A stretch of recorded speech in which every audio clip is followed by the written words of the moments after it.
Hello. नमस्कार दोस्तों, आज हम लोग देखने वाले हैं भारत का संवैधानिक इतिहास।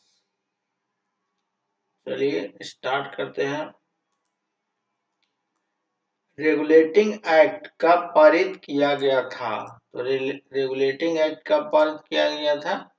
तो 1773 ईस्वी में रेगुलेटिंग एक्ट पारित किया गया था। भारत के गवर्नर जनरल को किस एक्ट के द्वारा अपनी समिति के निर्णय को अस्वीकार करने का अधिकार मिला था? तो 1786 ईस्वी में मिला था। महारानी विक्टोरिया को भारत के समांगरी कब नियुक्त किया गया था? 1858 में। पार्लियामेंट सुधार का उद्देश्य क्या था? तो पृथक निर्वाचन प्रणाली। पार्लियामेंट सुधार बिल किस वर्ष पारित किया गया था? तो 1919 में। मुसलमानों के लिए अतिरिक्त निर्वाचक मंडल पर प्रारंभ में किसके द्वारा लगाया गया था? तो पार्लियामेंट सुधार 1909 के द्वारा। 1909 में इंडियन काउंसिल एक्ट में किस बात की व्याख्या की गई है? सांप्रदायिक प्रतिनिधित्व की। मॉन्टेग्यू चेम्सफोर्ड सुधार प्रावधानों का सार क्या था? प्रांतों में दोहरा शासन। भारत का संविधान लागू होने तक स्वतंत्रता के पश्चात इसका शासन किसके अंतर्गत चलाया गया? 1935 के भारत शासन अधिनियम के द्वारा। मतलब स्वतंत्रता से पहले, मतलब स्वतंत्रता के पहले मतलब कौन सा नियम के द्वारा भारत के नियम चला था? तो भारत शासन अधिनियम 1935 के द्वारा। भारत की आजादी के समय इंग्लैंड के किस पार्टी की सरकार थी? तो लेबर पार्टी के सरकार थी। केंद्र में द्वैध शासन प्रणाली किस अधिनियम के अंतर्गत स्थापित किया गया था? तो भारत शासन अधिनियम 1935 के द्वारा। किस अधिनियम के द्वारा विशेषता प्रणाली स्वायत्तता थी? तो 1935 के द्वारा। भारत में सचिव पद किसके द्वारा निर्मित किया गया था? तो भारत शासन अधिनियम 1858 के द्वारा। किस अधिनियम में कोलकाता में सर्वोच्च न्यायालय की स्थापना हुई? तो रेगुलेटिंग है 1773 के द्वारा 1774 में। किस अधिनियम में भारतवासियों के लिए अपने देश में कुछ हिस्सा लेना संभव बनाया गया? तो चार्टर एक्ट 1833। किस अधिनियम के अंतर्गत भारतीय विधान परिषद के बजट पर बहस करने की शक्ति प्राप्त हुई? तो भारत परिषद अधिनियम 1892। भारत का संघीय न्यायालय किस वर्ष में स्थापित किया गया था? तो 1937 में। केंद्र में कौन सा एक्ट द्विसदनीय विधायिका लाया? तो 1819 का एक्ट। 1935 का गवर्नर ऑफ इंडिया एक्ट क्यों महत्वपूर्ण है? तो यह भारतीयों का प्रमुख स्रोत था। मतलब जितना संविधान में लिया गया उससे सबसे ज्यादा 1935 के शासन अधिनियम से लिया गया है। आगे देखते हैं। भारत की संविधान सभा का गठन करने का आधार था? तो कैबिनेट मिशन के प्लान 1946। भारत के संविधान सभा किसके अनुसार संगठित की गई? तो कैबिनेट मिशन योजना के द्वारा इसको संगठित किया गया था। आगे देखते हैं। सन 1936 में भारतीय राष्ट्रीय कांग्रेस द्वारा संविधान सभा के गठन की मांग कहां पर हुए अधिवेशन में रखी गई थी? तो फैजपुर में। कैबिनेट मिशन योजना के अनुसार संविधान सभा कुल कितने सदस्य होने थे? 389 सदस्य। कैबिनेट मिशन योजना के अंतर्गत संविधान निर्मात्री परिषद में प्रत्येक प्रांत के आवंटित सदस्यों की संख्या निर्धारित करने के लिए एक प्रतिनिधि कितनी जनसंख्या के अनुपात में था? तो 10 लाख पर एक व्यक्ति। संविधान सभा के सदस्यों को कितने प्रत्यक्ष रूप से निर्वाचित किया गया था? प्रांतों के विधान सभा ने संविधान सभा के प्रांत की प्रतिनिधित्व सबसे अधिक था संयुक्त प्रांत का। संविधान सभा में किस देशी रियासत के प्रतिनिधि ने भाग नहीं लिया था? तो हैदराबाद। भीमराव अम्बेडकर का संविधान सभा में निर्वाचन हुआ था तो पश्चिम बंगाल से निर्वाचन हुआ था। भारतीय संविधान को किसने बनाया था? संविधान सभा ने बनाया था। संविधान सभा के लिए चुनाव कब संपन्न हुआ? 1946 में। भारतीय संविधान सभा की स्थापना 9 दिसंबर 1946 ईस्वी को हुआ था। संविधान सभा का प्रथम अधिवेशन कहाँ हुआ था? तो दिल्ली में हुआ था। संविधान सभा के उद्देश्य अधिवेशन की अध्यक्षता किसने किया था? तो सच्चिदानंद सिन्हा ने किया था, जो अस्थायी अध्यक्ष थे। संविधान सभा का पहला सत्र कब हुआ था? तो 9 दिसंबर 1946 को हुआ था और 11 दिसंबर 1946 को दूसरा हुआ था। संविधान सभा के अस्थायी अध्यक्ष कौन थे? तो सच्चिदानंद सिन्हा। संविधान सभा के अस्थायी अध्यक्ष कौन थे? तो डॉक्टर राजेंद्र प्रसाद। अस्थायी सच्चिदानंद सिन्हा और अस्थायी डॉक्टर राजेंद्र प्रसाद। 11 दिसंबर 1946 को संविधान सभा के अस्थायी अध्यक्ष चुना गया डॉक्टर राजेंद्र प्रसाद। संविधान सभा के संवैधानिक सलाहकार कौन थे? BN राव। संविधान सभा के प्रारूप समिति के नियुक्त कब किया गया था? तो 20 अगस्त 1947 को। भारतीय संविधान सभा के प्रारूप समिति के अध्यक्ष डॉक्टर भीमराव अंबेडकर।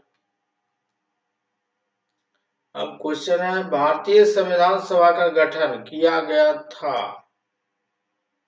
तो यह गया था कैबिनेट मिशन योजना 1946 के अंतर्गत के द्वारा। आगे देखते हैं, भारतीय संविधान भारतीय संविधान के निर्माण के समय संवैधानिक सलाहकार कौन थे? तो ऑप्शन सी हो जाएगा, BN राव। भारत के संविधान पर पूर्ण रूप तैयार हुआ था। पूर्ण रूप से कब तैयार हो गया था? तो 26 नवंबर 1949 को अंगीकार किया गया था, यानी बनकर तैयार हो गया था। लागू किया गया था 26 जनवरी 1950 को लागू किया गया था। भारत का संविधान किस तिथि को अपनाया गया था? तो अपनाया गया था 26 जनवरी 1950 को। भारतीय संविधान में कुल कितने महिलाएं थी? संविधान सभा में कुल कितने महिलाएं थी? तो 15 को थी। संविधान के प्रारूप मसविदा समिति के समक्ष प्रस्तावना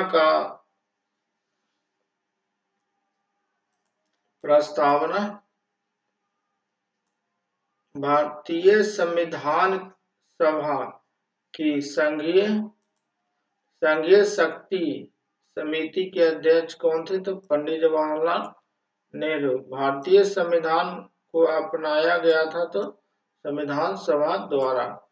भारत को एक संविधान देने का प्रस्ताव संविधान द्वारा पारित किया गया 22 जनवरी 1947 को।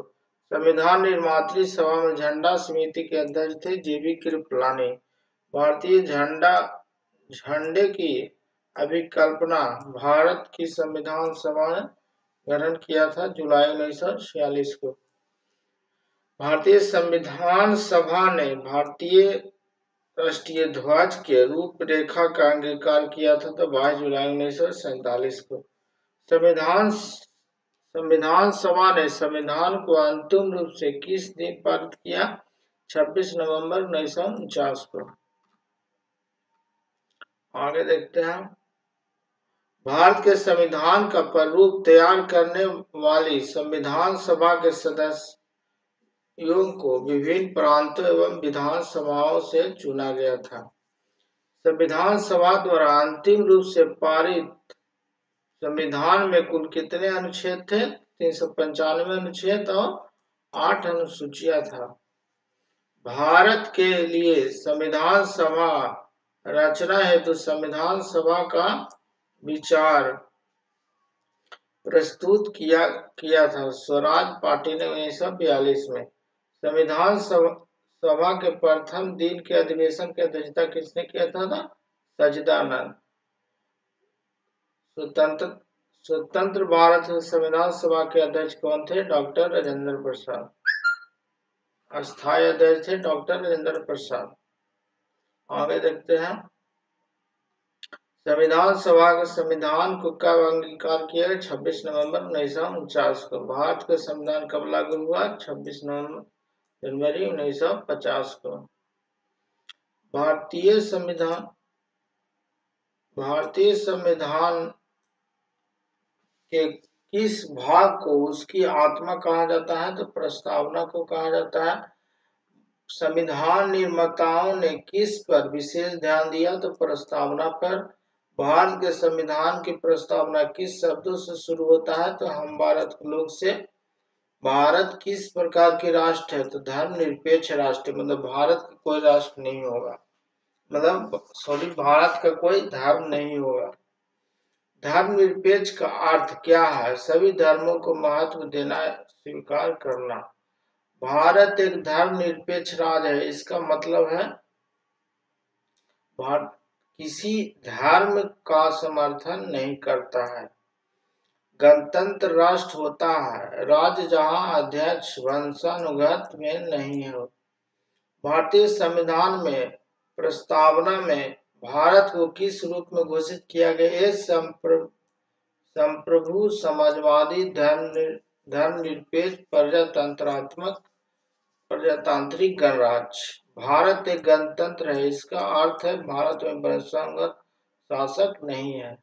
कौन सा शब्द भारत के संविधान में उद्देशिका में नहीं है? तो लोक कल्याण। कल्याणकारी राज्य का उद्देश्य क्या है? कमजोर वर्ग एवं कल्याणों को प्रबंध करना। भारत का एक गणराज्य के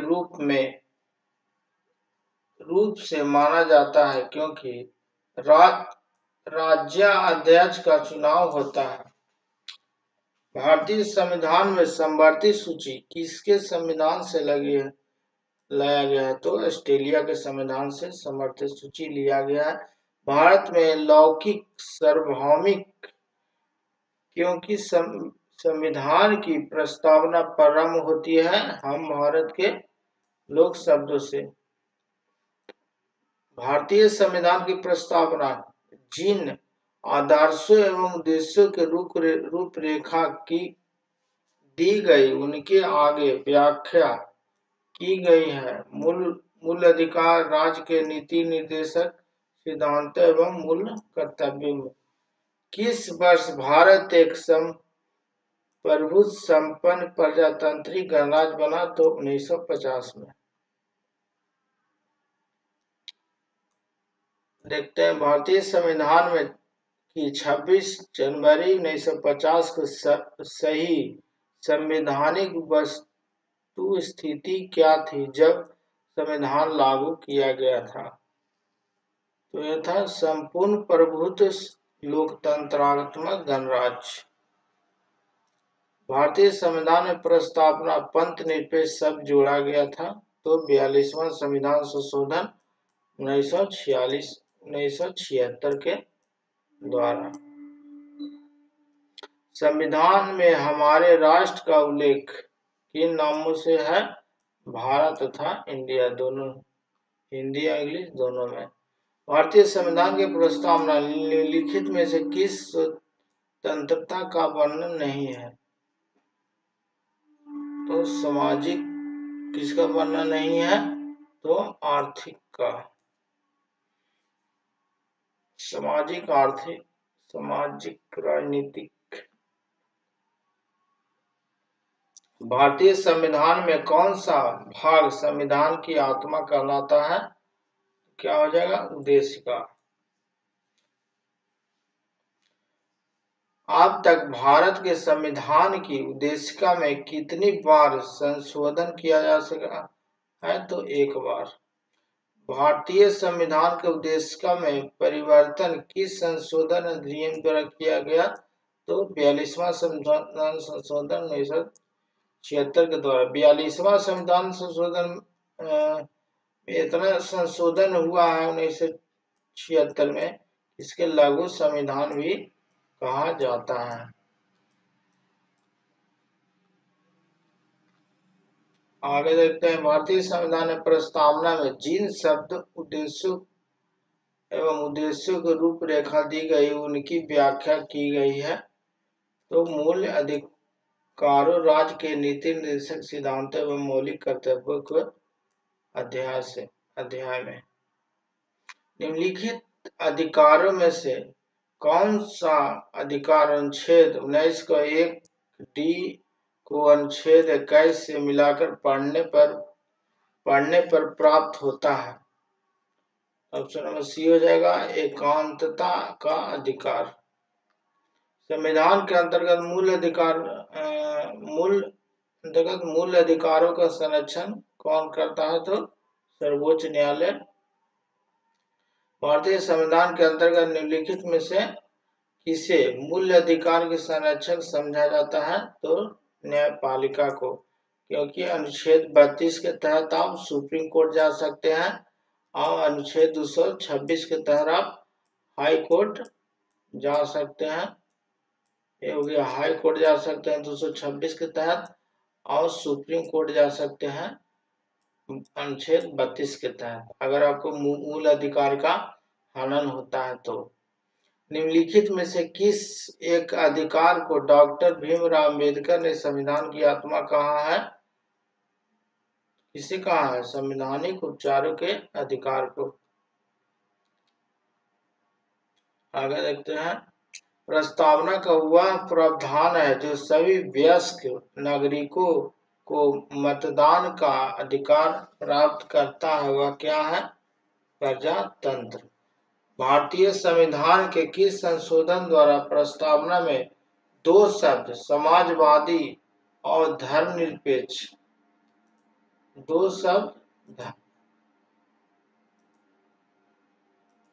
शब्द जोड़ा गया है, समाजवादी और धर्मनिरपेक्ष, जो कि 42वां संविधान संशोधन द्वारा 1976 में।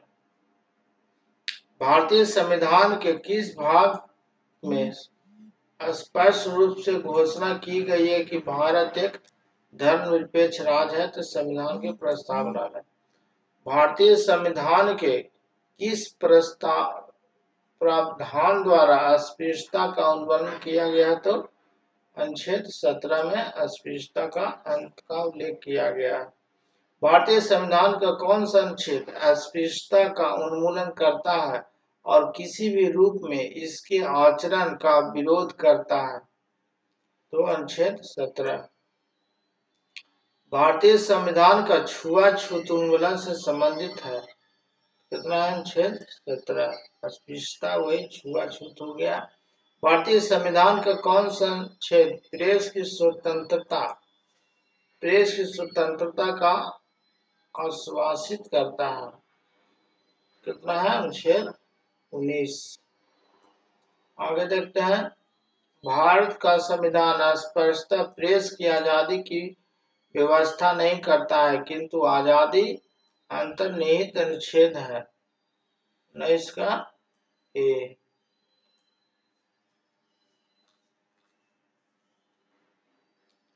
निम्नलिखित में से कौन सा मौलिक अधिकार नहीं है?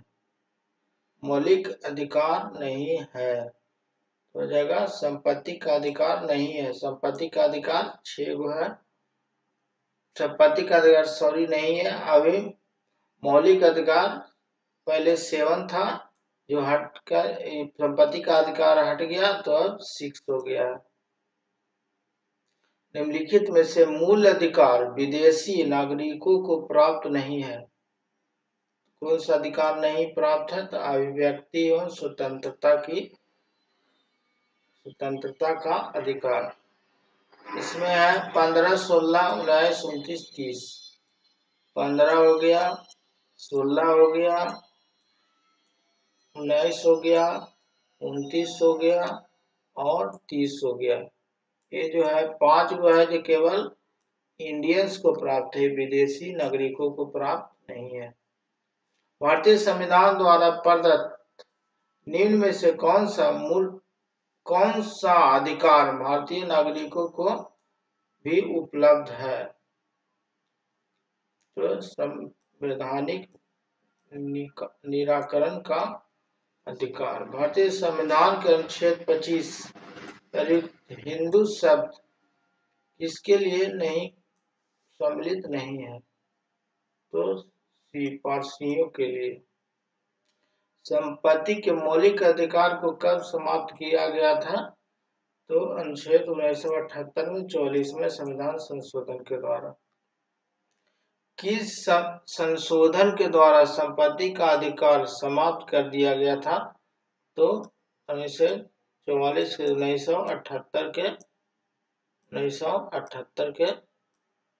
1978 ईस्वी में। भारतीय संविधान में 44वां मौलिक अधिकारों की श्रेणी से निम्नलिखित में से किसे हटा दिया गया था? तो संपत्ति का अधिकार को हटा दिया गया था। वर्तमान समय में भारतीय संविधान के अंतर्गत संपत्ति का अधिकार है क्या? एक वैधानिक अधिकार है। जिस संविधान संशोधन से नागरिकों के संपत्ति के अधिकार को मौलिक मूल अधिकारों की सूची से निष्कासन किया गया था, वो क्या था? तो 44वां संविधान संशोधन 1978 के द्वारा। भारतीय संविधान में प्रस्तावना में प्रयुक्त समाजवाद शब्द निम्नलिखित में से किस अनुच्छेद 2 के साथ मिलाकर पढ़ने से सर्वोच्च न्यायालय को समान कार्य के लिए समान वेतन को मौलिक अधिकार परिभाषित करने की शक्ति प्रदान करता है? तो अनुच्छेद 14 और 16। बंधुआ मजदूरी उन्मूलन अधिनियम किस संसद ने पारित किया था? तो 1976। जोखिम भरे उद्योग में बाल श्रम उपयोग निषिद्ध किया गया। तो उपयोग सभी के द्वारा। भारत में संविधान द्वारा 10 दिसंबर 1946 के सर्वोच्च न्यायालय के निर्णय द्वारा संयुक्त राष्ट्र के चार्टर द्वारा सभी हो जाएगा। भारतीय संविधान में प्रस्तावना के अनुसार भारत के शासन की सर्वोच्च सत्ता किसमें निहित है? तो जनता में, क्योंकि प्रस्तावना में शुरू में ही है हम भारत के लोग भारत को विश्व का सबसे बड़ा लिखित संविधान व्यापक संविधान किस देश का है? तो अपना देश भारत का है। भारत के संविधान में भारत को माना गया है राज्यों का संघ, फेडरेशन नहीं माना गया है, संघ माना गया है। भारत एक धर्मनिरपेक्ष देश है। इसका तात्पर्य क्या होता है? उसका राज्य स्तर पर कोई धर्म नहीं है। भारत किस प्रकार का देश है? तो भारत एक संसदनात्मक देश होता है। 2 प्रकार का देश होता है, एक होता है अध्यक्षात्मक और एक होता है संसदनात्मक। अध्यक्षात्मक वहाँ होता है अध्यक्ष जो कि राष्ट्रपति वहाँ का प्रधान होता है और यहाँ का प्रधानमंत्री होते हैं जो कि संसद के नियम कानून से चलते हैं। भारतीय संविधान का स्वरूप किस प्रकार का है? तो संरचना में संघात्मक एवं भावना में एकात्मक। भारतीय संविधान पर सबसे अधिक प्रभाव किसका पड़ा है? तो भारत शासन अधिनियम 1935 के। भारत में किस प्रकार की शासन व्यवस्था अपनाई गई है? तो ब्रिटिश शासनात्मक प्रणाली। ब्रिटेन से ज्यादा प्रभाव पड़ा है। भारतीय राजनीतिक व्यवस्था में सर्वोच्च है तो क्या है? संविधान है। मतलब संविधान के मतलब जो नियम है उसके अनुसार ही चलना है, सबसे उच्च है। भारतीय संविधान में वृहद होने का क्या कारण है? तो इसमें संघ एवं राज्य दोनों की सरकारों के संविधान है। भारतीय संविधान का अभिभावक किसे कहा जाता है? तो सर्वोच्च न्यायालय को कहा जाता है, क्योंकि संविधान में अगर कोई चीज उलट फेर होगा तो उसको सर्वोच्च न्यायालय वहां जाएगा, वही उसका निर्णय लेगा। भारत में व्यापक वयस्क मताधिकार की उम्र सीमा कितना होता है? तो 18 वर्ष, मतलब 18 वर्ष सीमा हो गया, वह मतदान दे सकता है। भारतीय संघीय व्यवस्था की एक विशेषता है संविधान की सर्वोच्चता। भारत में संविधान संघीय शब्द की जगह किन शब्दों के स्थान दिया गया था? तो राज्यों का संघ। भारतीय संविधान में कितनी अनुसूचियां हैं? कितनी सूचियां हैं? तो 3। अनुसूची तो 12 है, सूचियां लिस्ट और लिस्ट का अंक संघ सूची, राज सूची एवं संवर्धित सूची 3 गो है, जो कि 7वां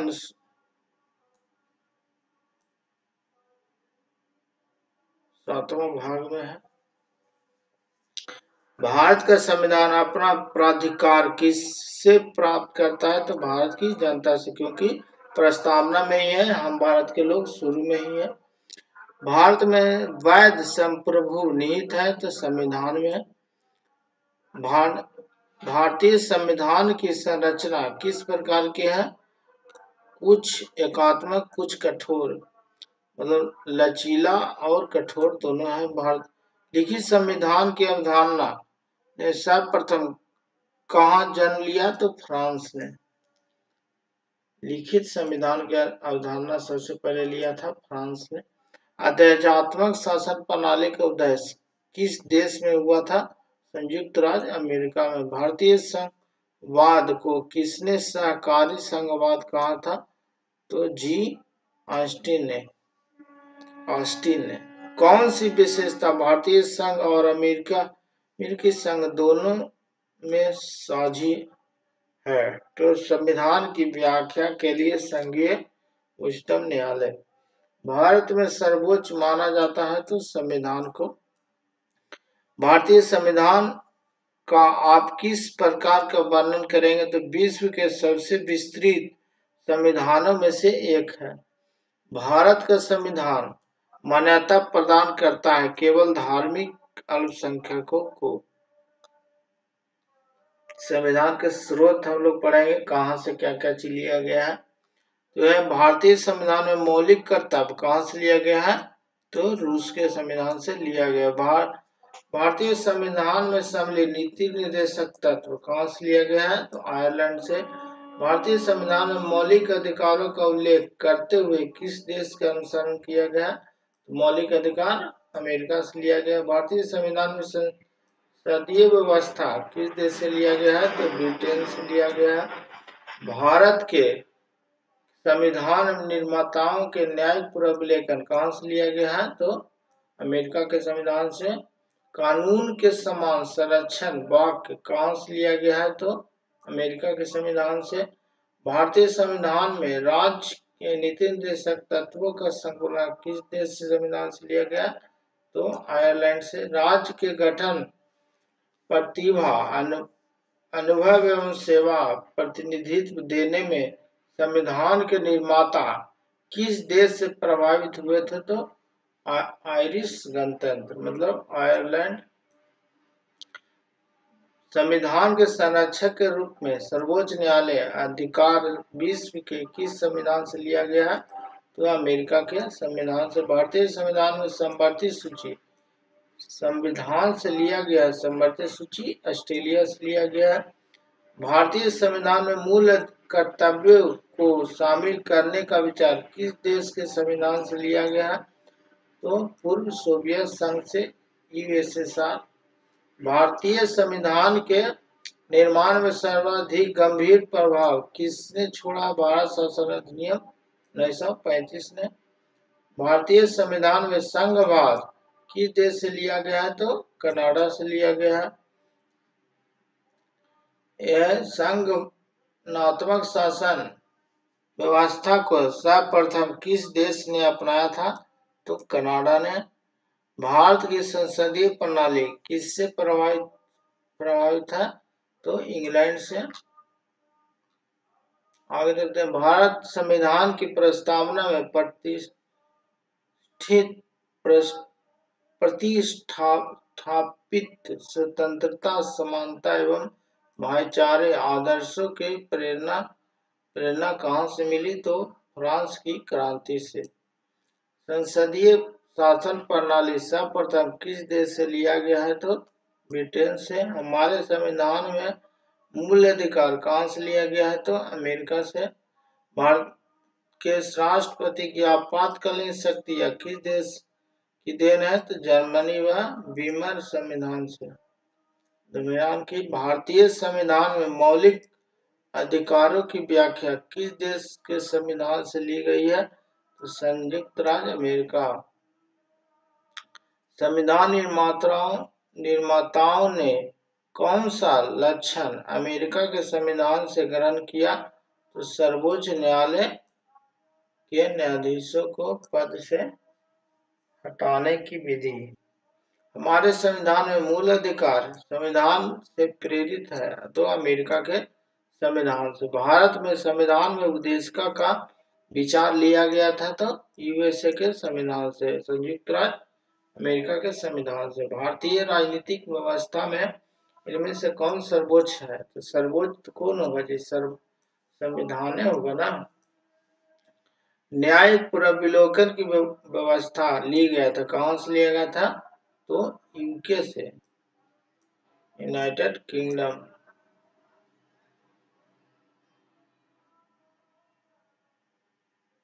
भारत में समवर्ती सूची की कल्पना कहाँ से लिया गया है? तो कनाडा से लिया गया ना, ऑस्ट्रेलिया से। भारतीय संविधान में सन्निहित मूल अधिकारों का अवधारणा किस देश से संविधान से ग्रहण है? मूल अधिकारों की अवधारणा तो संयुक्त राज्य अमेरिका, यूएसए। संविधान के भाग, भारतीय संविधान में कुल कितने भाग हैं? तो 22 भाग, 395 अनुच्छेद और 12 अनुसूची है। संविधान के किस भाग में संविधान संशोधन प्रक्रिया है? तो भाग 20 में है। संविधान के किस भाग में ग्राम पंचायतों का है? तो भाग 4 में है। संविधान के किस भाग में अस्थायी संक्रमणकालीन और विशेष उपबंधों का प्रावधान है? तो भाग 21 में। भारतीय संविधान के किस भाग में पंचायती राज संबंधित प्रावधान है? तो भाग 9 में। भारतीय संविधान के किस भाग में नगर पालिकाओं से संबंधित प्रावधान है? भाग 9 में। भारतीय संविधान के किस भाग में नीति निर्देशक तत्वों का उल्लेख किया गया है? तो भाग 4 में। तो भाग 1 में किसका वर्णन है? तो संघ एवं उसके राज्यों का। भारतीय संविधान के किस भाग में मूल अधिकार का उल्लेख मिलता है? तो भाग 3 में। भारतीय संविधान के भाग 4 में किसके बारे में बताया गया? तो नीति निर्देशक तत्व, DPSP, directive principle of state policy. संघीय कार्यपालिका व्याख्या संविधान के किस भाग में है? तो भाग 5 में, 51 से अनुच्छेद 52 से 151 तक। संविधान के किस भाग में नागरिकता का उल्लेख है? तो भाग 2 में। भारतीय संविधान को कितने भागों में विभाजित किया गया था? तो किया गया है 22 में। भारतीय संविधान का कौन सा भाग अध्याय संघ एवं राज्यों के बीच विधायी संबंध के बारे में है? तो भाग 11 अध्याय 1। संविधान सभा की प्रारूप समिति द्वारा प्रस्तुत प्रारूप समिति में कितनी अनुसूचियां हैं? शुरू में कितना अनुसूची था? तो 8। संविधान सभा द्वारा अंतिम रूप से पारित संविधान में कुल कितनी अनुसूचियां थी? तो 8। मूल संविधान में कुल कितने अनुसूचियां थी? तो 8 गो। फिर करके वही पूछ रहा है, किस संविधान संशोधन अधिनियम द्वारा भारतीय संविधान में 9 अनुसूची जोड़ी गई? तो पहला संविधान संशोधन में जो कि भूमि सुधार से था, 1951 में जोड़ा गया था। संविधान के द्वितीय अनुसूची संबंध किससे है? महत्वपूर्ण पदाधिकारियों एवं वेतन से। भारत संघ शामिल राज्यों एवं संघ में क्षेत्रों का उल्लेख भारतीय संविधान के किस अनुच्छेद में है? तो भाग 1 अनुसूची में, एक अनुसूची में। संविधान के किस अनुसूची में प्रत्येक राज्य एवं संघ राज्य क्षेत्रों के लिए कुल राज्यसभा में स्थानों का आवंटित है? चतुर्थ अनुसूची में। भारतीय संविधान में 22 भाषाओं का राजभाषा का दर्जा प्रदान किया गया। तो 8वें अनुसूची में। भारतीय संविधान की 8वीं अनुसूची संबंधित है भाषाओं से। भारतीय संविधान में कितनी अनुसूचियां हैं? तो 12 है वर्तमान में, शुरू में 8 था। भारतीय संविधान में 12 अनुसूचियां, मूलतः रूप से 8 अनुसूचियां थी। 9वीं, 10वीं, 11वीं एवं 12वीं अनुसूचियां संविधान में जोड़ा गया था। दल बदल आधार निर्वाचित सदस्यों के अयोग्यता संबंधी विवरण संविधान के किस अनुच्छेद में है? अनुसूची में है, तो अनुसूची 10 में। संविधान में 12वीं अनुसूची में नगर पालिकाओं के अधिकार एवं संबंधित प्रावधान है। भारतीय संविधान की अनुसूचियां में से कौन सी एक राज्य के नामों से सूची तथा उसके राज्य क्षेत्रों के ब्यौरा देती है? तो पहली अनुसूची। भारतीय संविधान में 9वीं अनुसूची परिवर्धित है तो प्रथम संशोधन द्वारा। यदि भारत संघ को एक नए राज्य का सृजन करना हो तो संविधान अनुसूचियों में से किस अनुसूची को अवश्य संशोधन करनी चाहिए? तो पहली। भारत के संविधान के किस अनुसूची में विभिन्न राज्यों में अनुसूचित क्षेत्रों के प्रशासन और नियंत्रण के विशेष उपबंध है? तो 5वें। भारतीय संविधान के निम्न दी गई अनुसूचियों में से कौन सा एक राज्य के नामों की सूची तथा उनके राज्य क्षेत्रों का ब्यौरा देता है? तो पहली अनुसूची।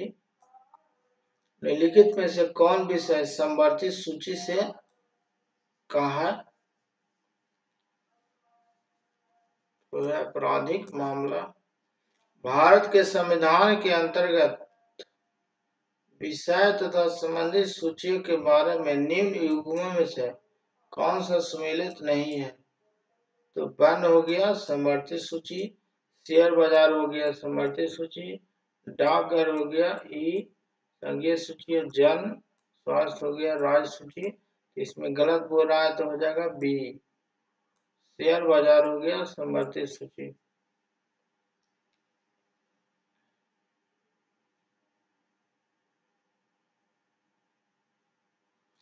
भारत के संविधान की निम्नलिखित में से कौन सी एक अनुसूची दल बदल विरोधी कानून से वयस्क प्रावधान है? दल बदल किसमें है? तो 10वीं अनुसूची में। निम्नलिखित में से कौन सा विषय भारतीय संविधान की 10वीं अनुसूची सूची 3 समवर्ती सूची में शामिल है? तो समवर्ती सूची में कौन शामिल है? तो दंड प्रक्रिया। संविधान की 11वीं अनुसूची निम्नलिखित में से किससे संबंधित है? तो हो जाएगा नगर पंचायत। 12वीं अनुसूची नगर पालिका, नगर निगम। कौन जोड़ी अनुसूची नहीं है? तो 8वीं अनुसूची। संविधान के अनुसूचियों में से कौन सी दल बदल विरोधी कानून से संबंधित है? तो 10वां है। संविधान सभा द्वारा अंतिम रूप से पारित संविधान में कुल कितनी अनुसूचियां थी? है 395 छेदा 8 अनुसूचियां जब से जोड़ा गया, लेकिन इसमें 4 अनुसूची फिर जोड़ा गया है। अब टोटल 395 अनुच्छेद और आज 12 अनुसूचियां हैं। वर्तमान समय में भारतीय संविधान में गणना की त्रुटि में कुल कितने अनुच्छेद और अनुसूचियां थी? 395 अनुच्छेद और 12 अनुसूचियां। संविधान के अनुच्छेद 1 में भारत को क्या कहा गया? भारत का कहा गया है राज्यों का संघ। भारतीय संविधान में कौन सा अनुच्छेद राष्ट्रपति के पद के लिए पुनर्निर्वाचन योग्यताएं निर्धारित करता है? तो अनुच्छेद 57। भारतीय संविधान के किस अनुच्छेद में प्रेस की स्वतंत्रता की गई है? तो अनुच्छेद 19 के 1 में। मौलिक अधिकार के अंतर्गत कौन सा अनुच्छेद बच्चों के शोषण से संबंधित है? तो अनुच्छेद 24। भारत के प्रत्येक नागरिक का कर्तव्य है कि प्राकृतिक पर्यावरण एवं सुधार यह कथन भारतीय संविधान के किस अनुच्छेद को संदर्भित करता है? तो 48 के 1 को। भारतीय संविधान के किस अनुच्छेद में मौलिक कर्तव्यों की चर्चा की गई है? तो अनुच्छेद 51 के 1 में। भारतीय संविधान के अंतर्गत कल्याणकारी राज्य की अवधारणा किस अनुच्छेद में है? तो अनुच्छेद 39। भारत के संविधान के अनुच्छेद के अंतर्गत भारत के राष्ट्रपति पर महाभियोग चलाया जाता है। तो अनुच्छेद 61 के तहत। संविधान के किस अनुच्छेद में उपराष्ट्रपति पद का प्रावधान है? तो अनुच्छेद 63 में। कौन सा अनुच्छेद संसद के 2 अधिवेशनों के बीच 6 माह का अंतराल अनिवार्य है? तो अनुच्छेद 85 के तहत। संविधान के अनुच्छेद के अंतर्गत राष्ट्रपति अध्यादेश जारी करेगा तो अनुच्छेद 123 के तहत। संविधान के किस अनुच्छेद सर्वोच्च न्यायालय के न्यायाधीश पर महाभियोग चलाने का प्रावधान है? 124 में। भारतीय संविधान का कौन सा अनुच्छेद संसद को अंतरजातीय समझौते को लागू करने के लिए विधि निर्माण करने की शक्ति प्रदान करता है? अनुच्छेद 253। भारतीय संविधान के किस अनुच्छेद के अंतर्गत वित्त आयोग का गठन का प्रावधान है? अनुच्छेद 280। संविधान का अनुच्छेद 312 संबंधित अखिल भारतीय सेवाओं से। भारतीय संविधान के किस अनुच्छेद में अनुसूचित जनजातियों के लिए एक राष्ट्रीय आयोग का प्रावधान है? अनुच्छेद 368 में। संविधान को किस अनुच्छेद के अंतर्गत हिंदी भाषा को राजभाषा का दर्जा किया गया था? अनुच्छेद 343 के द्वारा। संविधान के किस अनुच्छेद के अंतर्गत राष्ट्रपति राष्ट्रीय आपातकाल की घोषणा करता है? अनुच्छेद 352 में आपातकाल की घोषणा है। अनुच्छेद 56 में राष्ट्रपति है और अनुच्छेद 360 में वित्तीय आपात है। संविधान के किस अनुच्छेद के राज्यों में संवैधानिक तंत्र विफल होने पर राष्ट्रपति शासन लागू करने किया जाता है? 356 के तहत। संविधान के किस अनुच्छेद के आधार पर वित्तीय आपात घोषणा किया जाता है? 360 के तहत। संविधान के मंत्रिमंडल शब्द का प्रयोग किया गया है? तो अनुच्छेद 352 में। संविधान के किस अनुच्छेद के अंतर्गत प्रत्येक राज्य में राजभाषा का प्रसार एवं अनुदेश प्राथमिक शिक्षा को लागू करता है? अनुच्छेद 355 के। संविधान के किस अनुच्छेद में संविधान की संशोधन प्रक्रिया का उल्लेख है? अनुच्छेद 368 में। संविधान के किस अनुच्छेद में यह व्यवस्था की गई है कि प्रत्येक राज्य शिक्षा के प्राथमिक स्तर पर मातृभाषा में शिक्षा पर्याप्त सुविधाओं की व्यवस्था करने का प्रयास करेगा? अनुच्छेद 350 में। भारतीय संविधान के किस अनुच्छेद में विभिन्न राज्यों में संबंधित विशिष्ट प्रावधान उल्लेख है? 371 में। भारतीय संविधान के अनुच्छेद 17 उपबंध है अस्पृश्यता का उन्मूलन। भारतीय संविधान के अनुच्छेद राज्य सरकार का ग्राम पंचायत का संगठन है निर्देश अनुच्छेद 40 में। भारतीय संविधान के किस अनुच्छेद में अनुसूचित जनजाति के लिए आयोग का है? तो अनुच्छेद 368 के 38 के ए में। भारतीय संविधान के किस अनुच्छेद के अंतर्गत अखिल भारतीय संविधाओं का प्रावधान है? अनुच्छेद 352 के तहत। वित्त विधेयकों के बारे में विशेष उपबंध किस अनुच्छेद में है? तो 117 में। कूट सही उत्तर चुनिए, इसका हो जाएगा अनुच्छेद 54 है। भारत के उपराष्ट्रपति 75 है। प्रधानमंत्री मंत्रिपरिषद की नियुक्ति अनुच्छेद 155 है। राज्य के राज्यपाल की नियुक्ति 164 है। राज्य के मुख्यमंत्री और मंत्रिपरिषद की नियुक्ति। आगे देखते हैं निम्नलिखित में से कौन सा सुमेल सही है? अनुच्छेद 17 हो जाएगा, क्या हो जाएगा? अनुच्छेद न्याय के समक्ष समानता। न्याय के समक्ष समानता, ये तो गलत है। अनुच्छेद 78 में है संसद का गठन, ये भी गलत है। अनुच्छेद 192 संसद के सदस्यों का वेतन। अनुच्छेद 352 आपात की घोषणा सही है। ऑप्शन नंबर डी सही हो जाएगा। संसद को संविधान का अधिकार दिया जाता है। अनुच्छेद 368 संविधान संशोधन होता है अनुच्छेद 368 के तहत, तो जो दक्षिण अफ्रीका से किया गया है। संविधान के किस अनुच्छेद के अंतर्गत लोक सेवा आयोग के सदस्य को हटाया जा सकता है? अनुच्छेद 317 के तहत। और लोकसभा आयोग कितना अनुच्छेद में है? तो अनुच्छेद 315 में है। संविधान के किस अनुच्छेद में राज्य संविधान के किस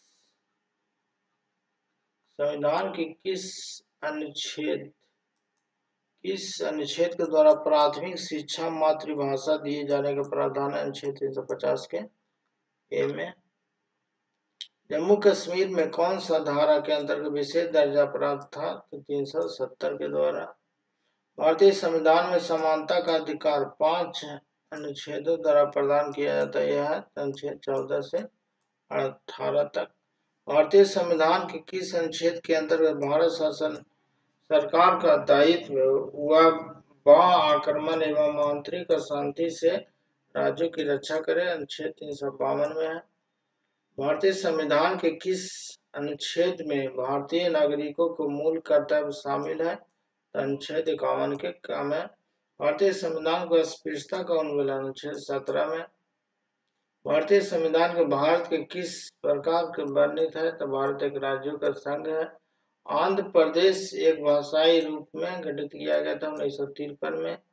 किस राज्य के नाम पर परिवर्तन करने का अधिकार किसे प्राप्त है? तो संसद को।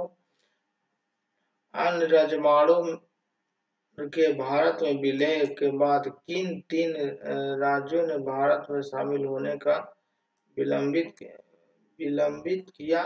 तो जूनागढ़, हैदराबाद और जम्मू कश्मीर। एक राज्य संघ में सम्मिलित करने अथवा नए राज्यों को स्थापना करने का कार्यपालिकाओं की शक्ति निम्नलिखित में से किसे प्राप्त है? तो संसद को। लोकसभा में केंद्र शासित प्रदेशों के लिए कितनी सीटें आवंटित है? केंद्र शासित प्रदेशों के लिए कितनी सीटें आवंटित है? तो 20। तेलंगाना राज्य कब बन जाने के बाद भारत के राज्यों की संख्या होगी? तो अभी वर्तमान में भारत में राज्यों की संख्या 8 है और केंद्र शासित प्रदेशों की संख्या राज्यों की संख्या 28 है और केंद्र शासित प्रदेशों की संख्या 8 है। ये पहले का आंकड़ा है 2014 का, इसको नहीं याद रखें। सिक्किम भारत का एक राज्य बना था तो 35वां राज्य बना था। कब बना था? 1975 में बना था।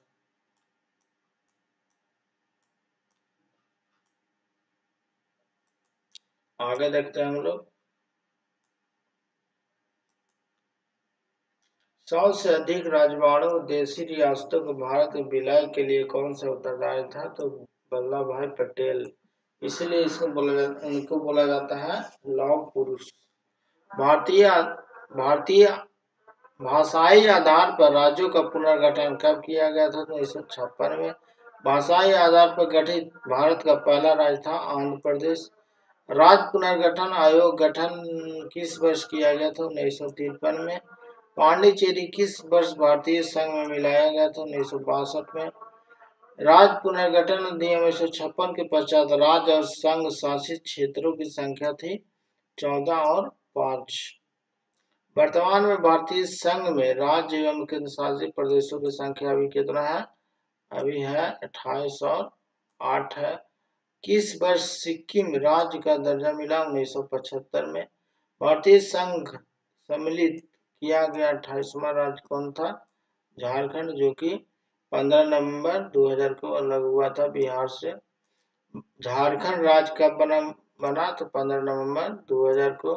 उत्तराखंड राज्य का सृजन 11वें वित्त आयोग ने इसे कैसे राज्य का दर्जा दिया था? तो विशेष वर्ग राज्य का दर्जा दिया था। संविधान के प्रथम अनुच्छेद भारत के संघ है, राज्यों का संघ कभी अलग नहीं हो सकता। राज्य पुनर्गठन आयोग सिफारिशों के आधार पर भारतीय राज्यों का व्यापक पुनर्गठन कब किया गया था? 1956 में किया गया था। हरियाणा राज्य कब बना था? 1 नवंबर 1966 को बना था। भारतीय संविधान कौन सा नागरिकता प्रदान करता है? एकल नागरिकता, जो अमेरिका में दोहरी नागरिकता है। किस अनुच्छेद के तहत संसद को नागरिकता के संबंध में कानून बनाने का अधिकार संविधान प्रदान किया गया है? अनुच्छेद 11 में। देशीयकरण द्वारा नागरिकता प्राप्त का तरीका क्या है? विदेशी पुरुष से विवाह करने पर नागरिकता के लोप होने का एक नियम क्या है? देशद्रोह अपराध सिद्ध होने पर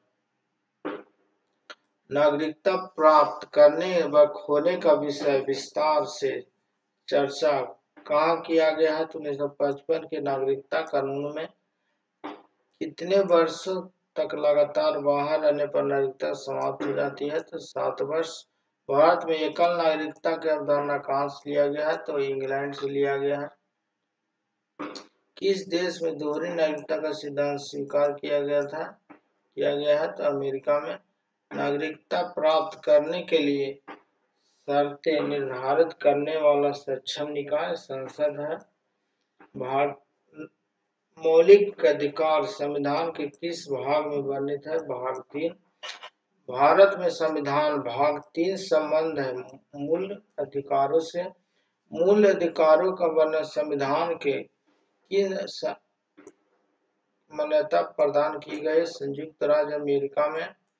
भारतीय नागरिकों के मौलिक अधिकारों का वर्णन संविधान के किन अनुच्छेदों में है?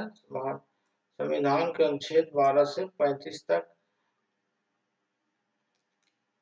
भारतीय संविधान द्वारा भारतीय नागरिकों को कुल कितने मौलिक अधिकार प्राप्त हैं? मौलिक अधिकार पहले 7 थे, लेकिन अब वर्तमान में 6 हो गया है, जो कि संपत्ति के अधिकार को हटा दिया गया है। मौलिक अधिकारों का निलंबन कौन करता है? तो राष्ट्रपति। मौलिक अधिकारों के बारे में सुनवाई करने का अधिकार किसको प्रदान है? तो सर्वोच्च न्यायालय को, जो कि 32 के तहत सुप्रीम कोर्ट और 226 के तहत हाई कोर्ट जा सकते हैं अगर आपके मौलिक अधिकार का हनन होता है तो। भारतीय संविधान को प्रदान करने के किए गए मूल अधिकारों को क्या निलंबित किया जा सकता है? हाँ, निलंबित किया जा सकता है। मौलिक अधिकारों के संरक्षण कौन करता है? तो न्यायपालिका यानी सुप्रीम कोर्ट, हाई कोर्ट। मूल अधिकारों का आवश्यक प्रतिबंध लगाने का अधिकार किसको है? तो संसद को है। मौलिक अधिकारों का प्रमुख उद्देश्य क्या है? तो व्यक्तिगत स्वतंत्रता को सुनिश्चित करना। समानता का अधिकार भारतीय संविधान के किन 5 अनुच्छेदों में दिया गया है? तो अनुच्छेद 14 से 18 तक। भाग 3।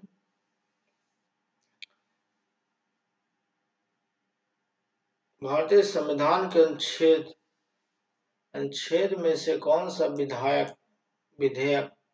विधायन सत्ता पर पूर्ण नियंत्रण लगाता है? तो अनुच्छेद 14। भारतीय संविधान के अस्पृश्यता उन्मूलन से संबंधित है। अनुच्छेद 17। भारत के संविधान में कौन सा अनुच्छेद प्रेस की स्वतंत्रता से संबंधित है? तो अनुच्छेद 19। प्रेस की स्वतंत्रता किस अधिनियम में निहित है? भाषण की स्वातंत्र। भारतीय संविधान का कौन सा अनुच्छेद व्यक्ति के विदेश यात्रा के अधिकार का संरक्षण प्रदान करता है? तो अनुच्छेद 21। भारतीय संविधान के अनुच्छेद 25 संबंध है धर्म की स्वतंत्रता से। मौलिक अधिकार के अंतर्गत कौन सा अनुच्छेद बच्चों के शोषण से संबंधित है? अनुच्छेद 24। कारखाना अथवा खानों में कोई व्यक्ति नियुक्त नहीं किया जा सकता जब तक कि उसकी आयु न हो। तो 14 वर्ष से कम वाला के नहीं कारखाना में काम कर सकता है। संविधान के किस अनुच्छेद के द्वारा सिखों द्वारा कृपाल धारण करने का अधिकार स्वतंत्रता का अंग माना जाता है? तो अनुच्छेद 25 के तहत। मौलिक अधिकार को लागू करने के लिए किस न्यायालय द्वारा जारी किया जा सकता है? तो समादेश रीट जारी किया जाता है। मौलिक अधिकार का अगर हनन होता है तो रीट जारी होगा। और अनुच्छेद 32 के तहत आप सुप्रीम कोर्ट और अनुच्छेद 226 के तहत आप हाई कोर्ट जा सकते हैं। भारतीय संविधान में किस अनुच्छेद के अंतर्गत नागरिकों को मौलिक अधिकार प्रदान किए गए हैं? 12 से 35 तक। भारतीय संविधान की समता का अधिकार 5 अनुच्छेदों द्वारा प्रदान किया जाता है। तो 14 से 18 तक। Option C. भारतीय संविधान मौलिक अधिकारों के अंतर्गत कौन सा अनुच्छेद बच्चों के शोषण से संबंधित है? बच्चों के शोषण से अनुच्छेद 24। भारत के संविधान के अंतर्गत कौन सा अनुच्छेद कारखानों में बालकों को नियोजन से प्रतिबंधित करता है? तो अनुच्छेद 24। भारतीय संविधान के रीट याचिका दायर किया जा सकता है हाइबेरियस कॉर्पस।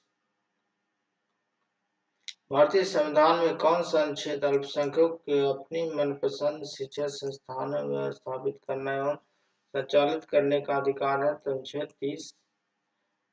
धार्मिक स्वतंत्रता का अधिकार किस अनुच्छेद के द्वारा दिया है? तो अनुच्छेद 25। भारतीय संविधान के किस अनुच्छेद में मौलिक संवैधानिक उपचारों का अधिकार है? तो अनुच्छेद 32। मौलिक अधिकारों में से किसे डॉक्टर भीमराव अम्बेडकर संविधान की आत्मा कहा था? तो संवैधानिक उपचारों का अधिकार। किस स्थिति में बंदी प्रत्यक्षीकरण याचिका हैबस कॉर्पस रीट को जारी किया जाता है? तो दोषपूर्ण पुलिस नजरबंदी याचिका। रीट शब्द का अर्थ है हम आदेश देते हैं, परमादेश।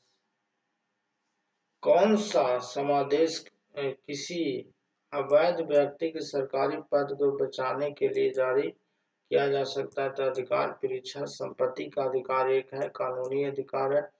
भारत के संविधान के अनुसार संवैधानिक अधिकार किंतु मूलभूत अधिकार नहीं है। भारत के संविधान के अनुसार जो संवैधानिक अधिकार है किंतु मूलभूत अधिकार नहीं है, संपत्ति का अधिकार। फिर बाद ने संसद को मौलिक अधिकारों के संशोधन के अधिकार दिया था। केशवानंद भारती वह 6 वर्ष की आयु से 14 वर्ष की आयु के बीच सभी बच्चों शिशुओं को शिक्षा का अनिवार्य है मूल अधिकार है। कौन सा मूल अधिकार नहीं है? तो संपत्ति का अधिकार, जो कि हटा दिया गया, 301 में रख दिया गया। भारतीय संविधान में कौन सा अनुच्छेद अस्पृश्यता का उन्मूलन करता है और किसी भी इसके व्यवहार का निषेध करता है? अनुच्छेद 17। मौलिक अधिकारों को लागू करने का रीट जारी किया जा सकता है उच्चतम न्यायालय द्वारा। अनुच्छेद 17 और 18 में किसकी व्याख्या? सामाजिक समानता की। भारत के उच्चतम न्यायालय ने किस मामले में माना था कि मौलिक अधिकारों में संशोधन नहीं किया जा सकता? तो गोलकनाथ का मामला में। सूचना का अधिकार किस राज्य में लागू नहीं है? तो जम्मू कश्मीर में। मौलिक अधिकार में संशोधन करने का सक्षम है तो संसद। भारतीय नागरिकों को मौलिक अधिकारों को युक्तियुक्त प्रतिबंधों पर आरोपित करने की शक्ति इसके पास है, संसद के पास। किसी कैदी को न्यायालय से के समक्ष प्रस्तुत करने के लिए किस रीट की आवश्यकता है? तो बंदी प्रस्तुतीकरण। भारतीय संविधान में नीति निर्देशक तत्व ग्रहण किया गया तो आयरलैंड से। भारतीय संविधान किस अनुच्छेद में राज्य के नीति निर्देशक तत्व का उल्लेख है? तो अनुच्छेद 56 से 36 से 51। भारतीय संविधान का कौन सा अंग समाजवादी व्यवस्था स्थापित करने की प्रेरणा देता है? तो नीति निर्देशक तत्व। भारतीय संविधान के राज्य के नीति निर्देशक सिद्धांतों में शामिल करने के पीछे मुख्य उद्देश्य क्या था? तो कल्याणकारी राज्य की स्थापना करना। भारतीय संविधान की कल्याणकारी राज्य का उद्देश्य दिया जाता है नीति निर्देशक तत्वों में। नीति निर्देशक सिद्धांत है, वाद योग नहीं। नीति निर्देशक तत्वों को कार्यान्वित करने के लिए क्या मूल अधिकारों का हनन हो सकता है? कुछ का। भारत के संविधान में अंतर्राष्ट्रीय सुरक्षा को प्रोत्साहन देना सन्निहित है राज्य के नीति निर्देशक तत्व में। कल्याणकारी राज्य के संकल्पना समावेश भारत के संविधान में राज्य के नीति निर्देशक तत्वों में है। संविधान का कौन सा भाग कल्याणकारी राज्य का घोषित करता है? तो राज्य के नीति निर्देशक तत्व। भारतीय संविधान में सम्मिलित नीति निर्देशक तत्वों का प्रेरणा हमें किस संविधान से लिया गया है? तो आयरलैंड से लिया गया है। भारतीय संविधान में राज्य के नीति निर्देशक तत्वों का निम्नलिखित में से किस संविधान से लिया गया है? तो आयरलैंड से। भारतीय संविधान के किस अनुच्छेद में न्यायपालिका एवं कार्यपालिका के प्रावधान पार्थक्य का प्रावधान है? मतलब अलग अलग राज्य के नीति निर्देशक सिद्धांत में भारतीय संविधान के राज्य के नीति निर्देशक सिद्धांत के मूल रूप से कारण से सम्मिलित किया गया कल्याणकारी राज्य की स्थापना के लिए मूलभूत संविधान में कौन से भाग में राज्य लोक कल्याण की संकल्पना संबंधित की गई है? तो राज्य के नीति निर्देशक तत्व में। संविधान का कौन सा अंश भारत में नागरिकों को आर्थिक न्याय प्रदान करने का संकेत करता है? राज्य के नीति निर्देशक तत्व।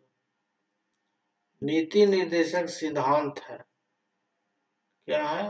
वाद योग नहीं है। समान कार्य के लिए समान वेतन संविधान के किस अनुच्छेद सुनिश्चित किया गया है? तो राज्य के नीति निर्देशक तत्व द्वारा। इक्कीस में कौन सा राज्य नीति निर्देशक संविधान से नहीं लिया गया? सूचना का अधिकार। निम्नलिखित में से कौन सा नीति निर्देशक तत्व है? समान नागरिक संहिता।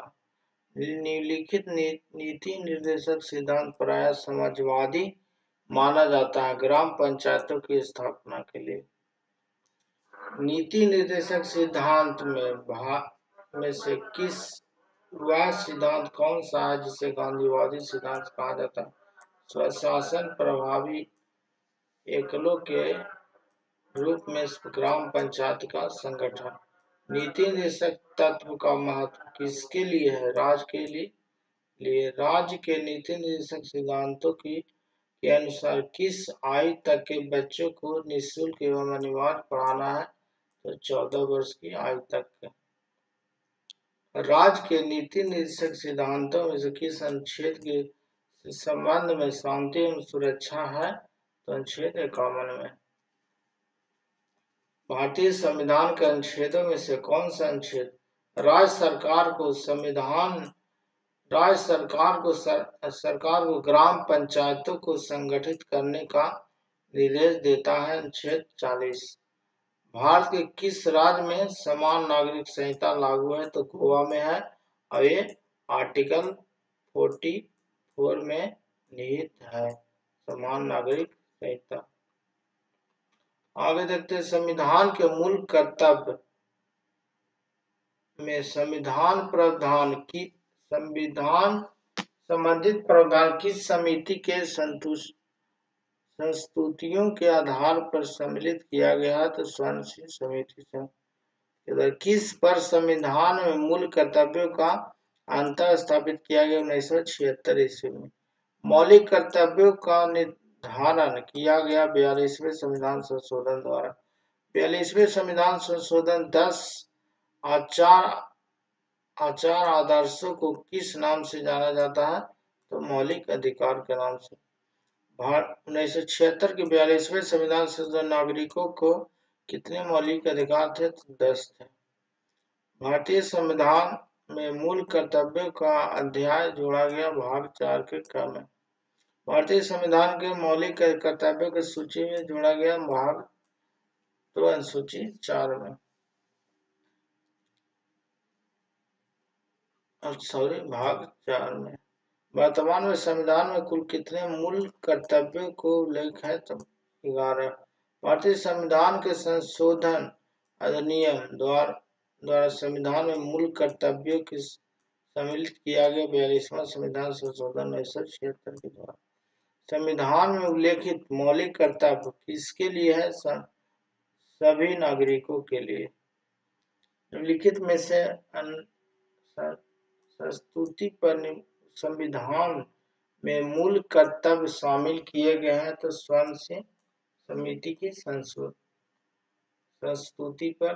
भारत के संविधान के किस भाग में मौलिक कर्तव्य है? मौलिक कर्तव्य कितना है? भाग 4 है 51 के क्रम में है।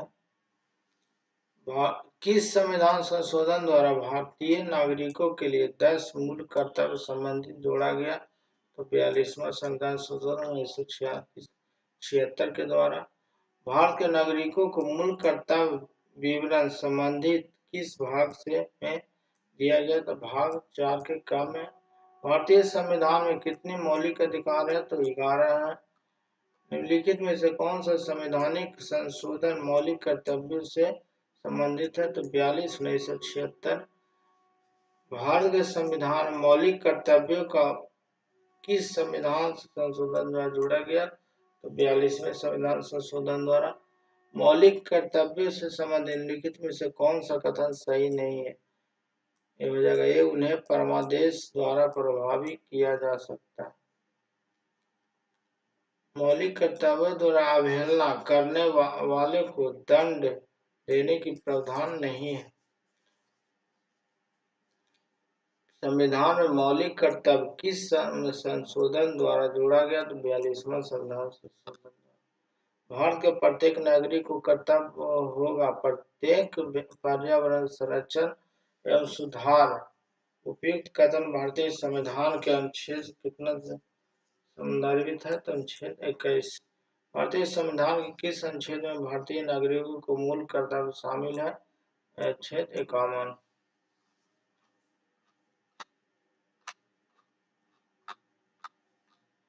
आगे हम लोग इसको पूरा करते हैं। भारत के संघीय व्यवस्थापिका को किस नाम से जाना जाता है? तो संसद के नाम से। भारतीय संसद में कितने सदन हैं? 2 सदन है, राज्यसभा और लोकसभा। राज्यसभा को उच्च सदन बोलते हैं और लोकसभा को द्वितीय सदन बोलते हैं। संसद राज्यसभा को उच्च सदन और लोकसभा को निम्न सदन बोलते हैं। संसद के किस सदन को प्रतिनिधि सभा कहा जाता है? तो लोकसभा को प्रतिनिधि सभा कहा जाता है। संसद का लोकप्रिय सदन कहा जाता है, लोकसभा को कहा जाता है। संसद का अस्थायी सदन कहा जाता है तो राज्यसभा को कहा जाता है, क्योंकि भंग नहीं होता है। भारतीय संसद बनी है लोकसभा, राज्यसभा में राष्ट्रपति से। भारत का कौन सा प्रावधान भारतीय संविधान के अंतर्गत संसद के सदस्यों को विशेषाधिकार मुक्तियों में निर्धारित करता है? तो अनुच्छेद 105। भारतीय संसद के कितने अंग हैं? तो 3 है, लोकसभा, राज्यसभा और राष्ट्रपति। भारतीय संविधान में किस अनुच्छेद में कहा गया है कि संघ के लिए एक संसद होगी जो राष्ट्रपति और दोनों सदनों से मिलकर बनेगी? अनुच्छेद 79। संसद निम्न सदन एवं उच्च सदन क्रमशः है। निम्न सदन लोकसभा और उच्च सदन राज्यसभा। संसद के भंग करने के लिए कौन सा सक्षम है? तो राष्ट्रपति भंग कर सकता है, जो कि प्रधानमंत्री की सलाह पर, मंत्रिपरिषद की सलाह पर। संसद के 2 क्रमिक अधिवेशनों के बीच अधिकतम कितनी मान्यता, मतलब कितना अंतराल पर होना चाहिए? 6 माह के अंतराल पर। भारतीय संसद के दोनों सदनों पर संयुक्त बैठक के संबंध में होती है, साधारण विधेयक के संबंध में। साधारण विधेयक संबंधित है गतिरोध एक को दूर करने के लिए संसद के दोनों सदनों के संयुक्त बैठक बुलाता है राष्ट्रपति। लोकसभा एवं राज्यसभा की संयुक्त बैठक कब होती है? तो लोकसभा में राज्यसभा में मतभेद होने पर।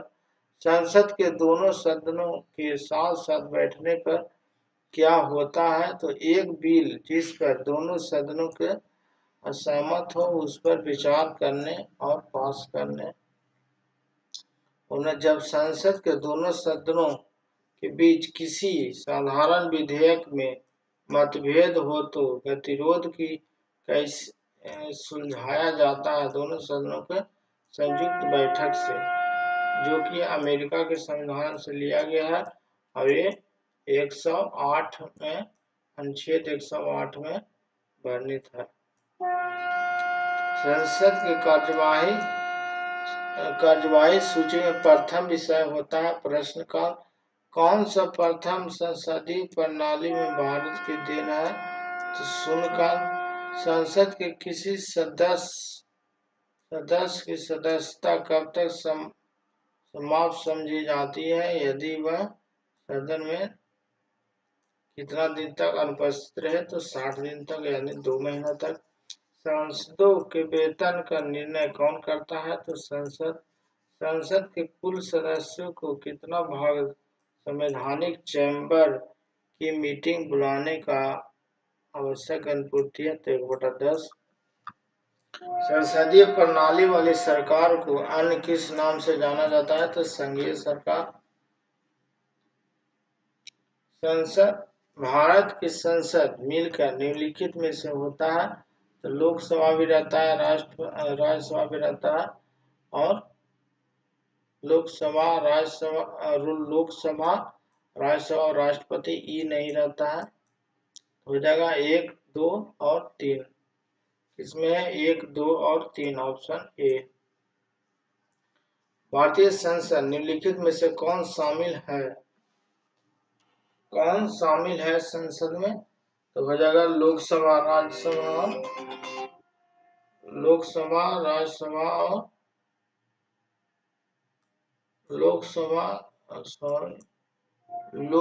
और राज्यसभा और राष्ट्रपति। तो कौन कौन है? और इसमें दोनों आ जाएगा, लोकसभा और राज्यसभा, और ये राष्ट्रपति है। ये संसद के अधिकारियों में सम्मिलित है। संसद के अधिकारियों में कौन कौन सम्मिलित है? तो संसद में कौन सा सम्मिलित है? सभी है। अंतर्राष्ट्रीय संघीय भारत के किसी भाग अथवा संपूर्ण भारत में लागू करने के लिए संसद कोई भी कानून बना सकती है, तो बिना किसी राज्य के सहमति से। भारत सरकार के निर्णयानुसार संसद सदस्य अपने क्षेत्र के विकासात्मक कार्यक्रमों हेतु कितनी राशि खर्च कर सकता है? तो 5 करोड़। किसी सदस्य की अयोग्यता संदर्भ में निर्णय कौन करता है? तो राष्ट्रपति। भारत के संचित निधि धार निर्गम पर किसका नियंत्रण होता है? संसद का। आगे देखते हैं, संसद में शून्य काल का समय है। शून्य काल का समय क्या होता है? दोपहर के 12 बजे अपराह्न से 1 बजे तक, इसको शून्य काल को बोला जाता है। राज्यसभा में धन विधेयक प्राप्त होने के कितने दिन के अंदर लोकसभा वापस किया जाता है? तो 14 दिन के भीतर। संसद के दोनों सदनों की संयुक्त अध्यक्षता कौन करता है? अध्यक्षता करता है स्पीकर, लेकिन बुलाने का काम करता है राष्ट्रपति। निम्नलिखित में से कौन संसद के संयुक्त सत्र की अध्यक्षता करने हेतु अधिकृत है? मतलब कौन अध्यक्षता करता है? तो लोकसभा अध्यक्ष करता है। भारतीय जननीतिक व्यवस्था में कार्यपालिका के अधीन रहकर कार्य कौन करती है? तो न्यायपालिका। भारत के पार्लियामेंट संसद में उद्घोषणा कब हुआ था? 1927 में। संसद की दोनों सदनों के सत्रावसान कौन करता है? तो लोकसभा अध्यक्ष बुलाता है, मतलब खत्म भी करता है। लोकसभा अध्यक्ष बुलाता है राष्ट्रपति। अब राष्ट्रपति के बारे में हम लोग जानेंगे। भारत में कार्यपालिका का अध्यक्ष कौन होता है? तो राष्ट्रपति होता है। राष्ट्रपति पद्धति में समस्त कार्यपालिका शक्तियां किसमें निहित होती है? तो राष्ट्रपति में। भारतीय संविधान के अनुसार देश का प्रथम नागरिक कौन होता है? तो राष्ट्रपति। भारतीय संविधान के अनुसार संघ की कार्यपालिका शक्तियां किसमें निहित होती है? तो राष्ट्रपति में। भारतीय सेनाओं का सर्वोच्च सेनाधिकारी कौन होता है? तो राष्ट्रपति। भारत के राष्ट्रपति निर्वाचन होने के पात्र बनने के लिए किसी व्यक्ति को आयु पूर्ण होनी चाहिए 35 वर्ष। राष्ट्रपति का निर्वाचन किस प्रकार का होता है? अप्रत्यक्ष रूप से। राष्ट्रपति पद निर्वाचन हेतु कौन सी पद्धति अपनाई जाती है? तो समान अनुपातिक प्रतिनिधित्व में एकल संक्रमणीय मत पद्धति। राष्ट्रपति पद के चुनाव संबंधित विवाद किसे निर्देशित किया जाता है? तो उच्चतम न्यायालय को, मतलब सुप्रीम कोर्ट में जा सकता है। राष्ट्रपति चुनाव के लिए प्रस्तावना एवं अनुमोदन कम से कम कितने होने चाहिए? तो 50 होना चाहिए। राष्ट्रपति पद चुनाव संचालित किया जाता है तो निर्वाचन आयोग द्वारा। भारत में किसके चुनाव के आनुपातिक प्रतिनिधित्व प्रणाली का अपनाई जाती है? तो राष्ट्रपति के चुनाव में। राष्ट्रपति चुनाव संबंधित मामला किसके पास भेजा जाता है? तो उच्चतम न्यायालय के पास, सुप्रीम कोर्ट के पास। भारत के राष्ट्रपति चुनाव कितने वर्षों के लिए होता है? तो 5 वर्षों के लिए। राष्ट्रपति निर्वाचन के लिए गठित निर्वाचक मंडल में निम्नलिखित सम्मिलित होते हैं? तो स्थानीय संसद, राज्य विधान सभाओं के सभी निर्वाचित सदस्य। राष्ट्रपति महाभियोग आरोप संसद के किस सदन द्वारा लगाया जाता है? संसद के किसी भी सदन द्वारा राष्ट्रपति का हटाया जा सकता है महाभियोग द्वारा। अनुच्छेद 61 में वर्णित है। महाभियोग कार्यकाल पूर्ण होने से पहले भारत के राष्ट्रपति उनके पद से हटा जा सकता है। संसद द्वारा महाभियोग लगाकर राष्ट्रपति पद गोपनीयता की शपथ कौन दिलाता है? भारत के मुख्य न्यायाधीश। राष्ट्रपति अपना त्याग पत्र से कौन सौंपता है? तो राष्ट्रपति को उपराष्ट्रपति सौंपता है और उपराष्ट्रपति राष्ट्रपति को सौंपता है। राष्ट्रपति का रिक्त स्थान भर लिया जाता है 6 माह में। अगर 6 माह में चुनाव हो जाता है किसी कारणवश, अगर खाली हो जाए तो, चाहे कार्यकाल पूरा हो जाए तो। भारतीय राष्ट्रपति के सर्वसम्मति से चुने जाने का अभी एकमात्र उदाहरण है नीलम संजीवा रेड्डी। भारत के प्रथम राष्ट्रपति किस राज्य में थे? तो बिहार में, बिहार के थे भारत के प्रथम राष्ट्रपति डॉक्टर राजेंद्र प्रसाद। कौन लगातार 2 बार राष्ट्रपति बने? तो डॉक्टर राजेंद्र प्रसाद। भारतीय संविधान में कौन सा अनुच्छेद राष्ट्रपति के पद के लिए पुनः निर्वाचित योग्यताएं निर्धारित करता है? अनुच्छेद 57। भारत के किस राष्ट्रपति की मृत्यु कार्यकाल पूरा करने से पूर्व हुआ है? तो जाकिर हुसैन। किस बिल के लिए किसकी पूर्व स्वीकृति आवश्यक है? वित्त बिल के लिए किसकी पूर्व स्वीकृति आवश्यक है? तो भारत के राष्ट्रपति को। किसी भी अभियुक्त फांसी की सजा बदलने के कम से कम अधिकार किसे दिया गया है? तो राष्ट्रपति को। अनुच्छेद 72 के तहत, जो कि मृत्युदंड माफ कर सकता है। लोकसभा राज्यसभा में राष्ट्रपति द्वारा मनोनीत सदस्यों की संख्या है 14 को। 12 जो है 12 को राज्यसभा में और 2 को लोकसभा में। किसी विधि के प्रश्न पर सर्वोच्च न्यायालय का परामर्श लेने का अधिकार है राष्ट्रपति को। भारत के राष्ट्रपति को उसके पद से हटाया जा सकता है संसद द्वारा महाभियोग लगाकर। राष्ट्रपति पद रिक्त स्थान पर भर लिया जाता है 6 माह के अंदर। यदि भारत के राष्ट्रपति पद से रिक्त हो जाए तो कोई उपराष्ट्रपति भी न हो, तब निम्नलिखित में से कौन कार्यवाहक राष्ट्रपति होगा? तो सर्वोच्च न्यायालय के मुख्य न्यायाधीश बन सकता है, राष्ट्रपति उपराष्ट्रपति नहीं रहे तो। अनुच्छेद 108 के अंतर्गत लोकसभा राज्यसभा की संयुक्त बैठक आहूति कौन करता है? तो राष्ट्रपति बुलाता है। भारतीय संविधान के अनुच्छेद के अंतर्गत राष्ट्रपति संसद के दोनों सदनों को पारित करने के बिल पर अपनी स्वीकृति रोक सकता है। तो अनुच्छेद 111 के तहत। आगे देखते हैं। भारतीय संविधान में समस्त कार्यपालिका शक्तियां निहित होती है तो राष्ट्रपति में। जब केंद्रीय मंत्रिमंडल वर्ष 2002 में चुनावी सुधारों पर अध्यादेश बिना किसी बदलाव उसे राष्ट्रपति को वापस भेजा, तब राष्ट्रपति ने भारतीय संविधान में कौन सा अनुच्छेद के अंतर्गत अपनी सहमति दी? तो अनुच्छेद 123 या इसी को अध्यादेश बोला जाता है। लिखित में से किनकी नियुक्ति भारत के उपराष्ट्रपति द्वारा की जाती है?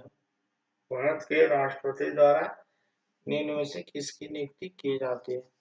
अनुच्छेद ये हो जाएगा। 1 वित्त आयोग को और संघ राज्य क्षेत्र के मुख्यमंत्री को।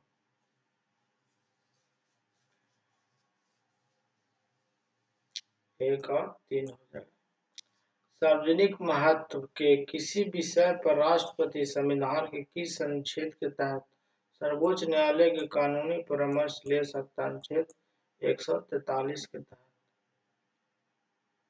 विदेशों में भेजे जाने वाले विभिन्न प्रतिनिधि मंडलों के लिए नियुक्तियों का नामांकन कौन करता है? तो राष्ट्रपति। इसने उच्चतम न्यायालय के मुख्य न्यायाधीश तथा कार्यवाहक राष्ट्रपति दोनों ही पदों को सुशोभित करता है। तो एम हिदायतुल्लाह ने विदेशी देशों के सभी राजदूतों एवं कमिश्नरों को त्याग पत्र किसके द्वारा प्राप्त किए जाते हैं? राष्ट्रपति के द्वारा।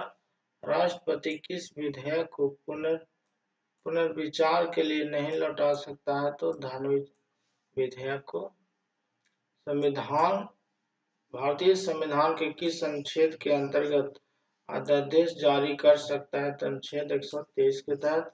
राष्ट्रपति द्वारा जारी अध्यादेश अधिवेशन प्रारंभ करने के कितने दिनों तक अधिक से अधिक एक बार में प्रभावी रह सकता है? तो 6 सप्ताह तक प्रभावी रह सकता है। राष्ट्रपति चुनाव में विवाद होने पर किसकी सलाह ली जाती है? तो सर्वोच्च न्यायालय की। राष्ट्रपति चुनाव से संबंधित कोई भी अगर विवाद होता है तो सुप्रीम कोर्ट देखेगी। यहाँ तक के वीडियो देखने के लिए बहुत बहुत धन्यवाद। आप अगर चैनल पर पहली बार हैं तो प्लीज चैनल को सब्सक्राइब करें और बेल आइकन दबा दें। बहुत बहुत वीडियो देखने के लिए बहुत बहुत धन्यवाद।